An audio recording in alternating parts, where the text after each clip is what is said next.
राम राम राम राम राम राम राम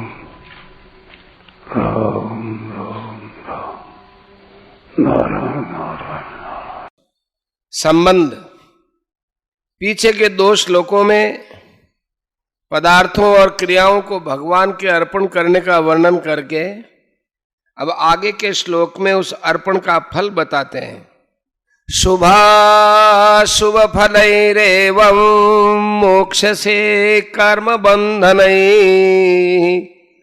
संन्यास योग युक्तात्मा विमुक्तो मामुपैष्यसि। इस प्रकार मेरे अर्पण करने से कर्म बंधन से और शुभ विहित और अशुभ निषिद्ध संपूर्ण कर्मों के फलों से तू मुक्त हो जाएगा। ऐसे अपने सहित सब कुछ मेरे अर्पण करने वाला और सबसे सर्वथा मुक्त हुआ तू मुझे प्राप्त हो जाएगा। व्याख्या। शुभाशुभ फलैरेवं मोक्ष से कर्म बंधन ही। पूर्वोक्त प्रकार से सब पदार्थ और क्रियाएं मेरे अर्पण करने से अर्थात तेरे स्वयं के मेरे अर्पित हो जाने से अनंत जन्मों के जो शुभ अशुभ कर्मों के फल हैं उन सब से तू मुक्त हो जाएगा। वे कर्म फल तुझे जन्म मरण देने वाले नहीं होंगे। यहां शुभ और अशुभ कर्मों से अनंत जन्मों के किए हुए संचित शुभ अशुभ कर्म लेने चाहिए। कारण कि भक्त वर्तमान में भगवद आज्ञा के अनुसार किए हुए कर्म ही भगवान को अर्पण करता है। भगवद आज्ञा के अनुसार किए हुए कर्म शुभ ही होते हैं, अशुभ तो होते ही नहीं। अगर यहाँ किसी रीति से, किसी परिस्थिति के कारण, किसी पूर्वाभ्यास के प्रवाह के कारण भक्त के द्वारा कदाचित किंचित मात्र भी कोई आनुषंगिक अशुभ कर्म बन जाए तो उसके हृदय में विराजमान भगवान उस अशुभ कर्म को नष्ट कर देते हैं। विकर्म यच्चोत्पतितं कथंचित धुनोति सर्वं हृदि सन्निविष्ट। श्रीमद् भागवत 11वां स्कंद 5वां अध्याय 42वां श्लोक। जितने भी कर्म किए जाते हैं वे सभी बाह्य होते हैं, शरीर मन बुद्धि इंद्रियां आदि के द्वारा ही होते हैं। इसलिए उन शुभ और अशुभ कर्मों का अनुकूल प्रतिकूल परिस्थितियों के रूप में जो फल आता है वह भी बाह्य ही होता है। मनुष्य भूल से उन परिस्थितियों के साथ अपना संबंध जोड़कर सुखी दुखी होता रहता है। यह सुखी दुखी होना ही कर्म बंधन है और इसी से वह जन्मता मरता है। परंतु भक्त की दृष्टि अनुकूल प्रतिकूल परिस्थितियों पर न रहकर भगवान की कृपा पर रहती है। अर्थात भक्त उनको भगवान का विधान ही मानता है, कर्मों का फल मानता ही नहीं। इसलिए वह अनुकूल प्रतिकूल परिस्थिति रूप कर्म बंधन से मुक्त हो जाता है। संन्यास योग युक्तात्मा। संपूर्ण कर्मों को भगवान के अर्पण करने का नाम संन्यास योग है। इस संन्यास योग अर्थात समर्पण योग से युक्त होने वाले को यहां संन्यास योग युक्तात्मा कहा गया है। ऐसे तो गीता में बहुत जगह संन्यास शब्द सांख्य योग का वाचक आता है, परंतु इसका प्रयोग भक्ति में भी होता है। जैसे मयि संन्यस्य 18:57। जैसे सांख्य योगी संपूर्ण कर्मों को मन से नवद्वार वाले शरीर में रखकर स्वयं सुखपूर्वक अपने स्वरूप में स्थित रहता है। 5वें अध्याय का 13वां श्लोक। ऐसे ही भक्त कर्मों के साथ अपने माने हुए संबंध को भगवान में रख देता है। तात्पर्य यह हुआ कि जैसे कोई सज्जन अपनी धरोहर को यही रख देता है, ऐसे ही भक्त अपने सहित अनंत जन्मों के संचित कर्मों को उनके फलों को और उनके संबंध को भगवान में रख देता है। इसलिए इसको संन्यास योग कहा गया है। विमुक्तो मामुपैष्यसि, पूर्व श्लोक में तत्कुरुष्व मदर्पणम कहकर अर्पण करने की आज्ञा दी।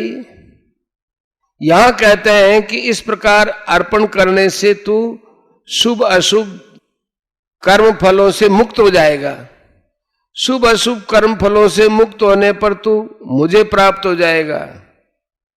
तात्पर्य यह हुआ कि संपूर्ण कर्म फलों से मुक्त होना तो प्रेम प्राप्ति का साधन है और भगवान की प्राप्ति होना प्रेम की प्राप्ति है। विशेष बात, शुभ और अशुभ कर्मों का बंधन क्या है? शुभ अथवा अशुभ किसी भी कर्म को किया जाए, उस कर्म का आरंभ और अंत होता है। ऐसे उन कर्मों के फल स्वरूप में जो परिस्थिति आती है, उसका भी संयोग और वियोग होता है। तात्पर्य यह हुआ कि जब कर्म और उसके फल निरंतर नहीं रहते, तो फिर उनके साथ संबंध निरंतर कैसे रह सकता है? परंतु जब कर्ता जो कर्म करता है, कर्मों के साथ अपनापन कर लेता है, तब उसका फल के साथ संबंध जुड़ जाता है। यद्यपि कर्म और फल के साथ संबंध कभी रह नहीं सकता, तथापि कर्ता उस संबंध को अपने में मान लेता है। कर्ता स्वयं नित्य है, इसलिए उस संबंध को अपने में स्वीकार करने से वह संबंध भी नित्य प्रतीत होने लगता है। कर्ता शुभ कर्मों का फल चाहता है, जो कि अनुकूल परिस्थिति के रूप में सामने आता है। उस परिस्थिति में यह सुख मानता है। जब तक इस सुख की चाहना रहती है, तब तक वह दुख से बच नहीं सकता।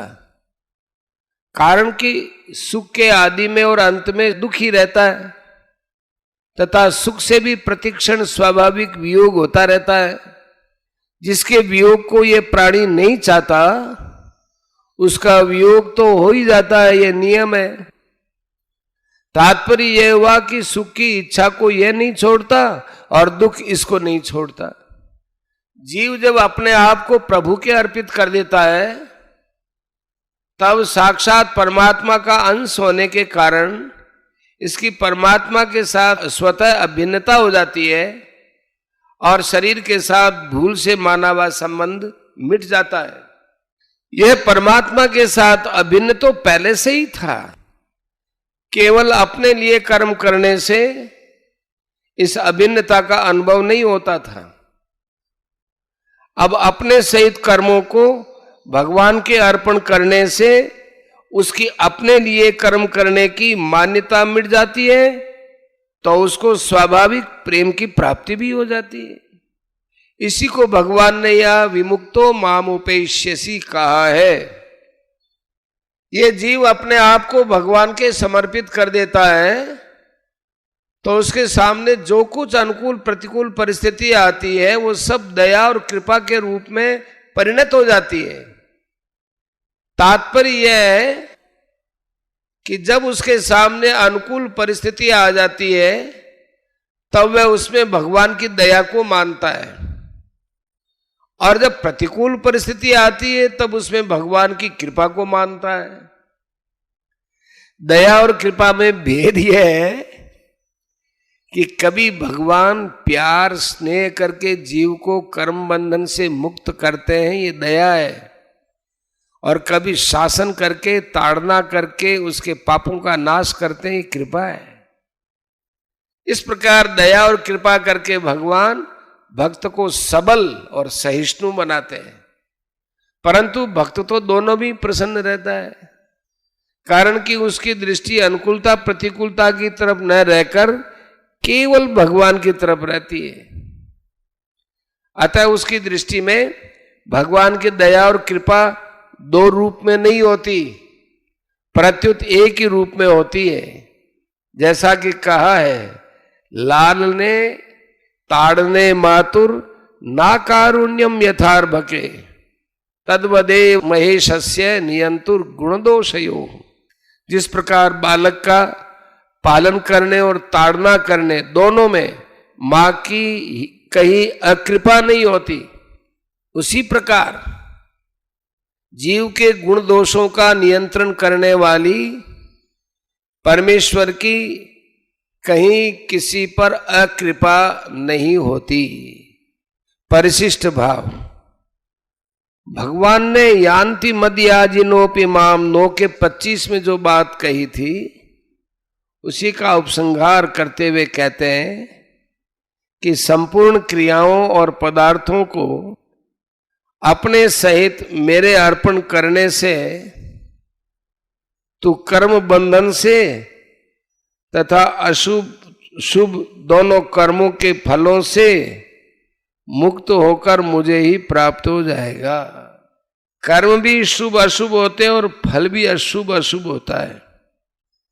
दूसरों के हित के लिए कर्म करना शुभ कर्म है और अपने स्वार्थ के लिए करना अशुभ कर्म है। अनुकूल परिस्थिति शुभ फल है और प्रतिकूल परिस्थिति अशुभ फल है।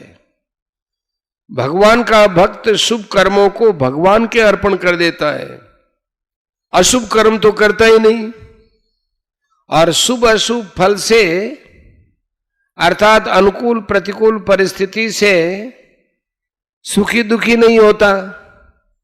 उसके अनंत जन्मों के संचित शुभाशुभ कर्म भस्म हो जाते हैं।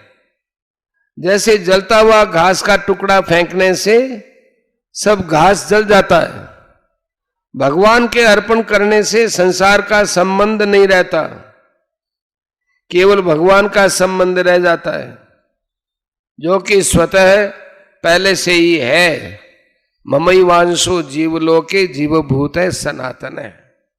15:7। जो अपना नहीं है उसको अपना मानने से सिवाय बंधन के कुछ नहीं होता। अपना मानने से वस्तु तो रहती नहीं, केवल बंधन रह जाता है। भक्त का किसी भी वस्तु व्यक्ति और क्रिया में अपनापन न रहने से वह विमुक्त हो जाता है। यहां समर्पण योग को संन्यास योग नाम से कहा गया है। मामुपेष्यसि पद का तात्पर्य है कि भक्त भगवान से अभिन्न हो जाता है, उसकी अपनी स्वतंत्र सत्ता नहीं रहती। ज्ञानी त्वात्मैव मे मतम 7 का 18, इसी को प्रेमाद्वैत कहा गया है।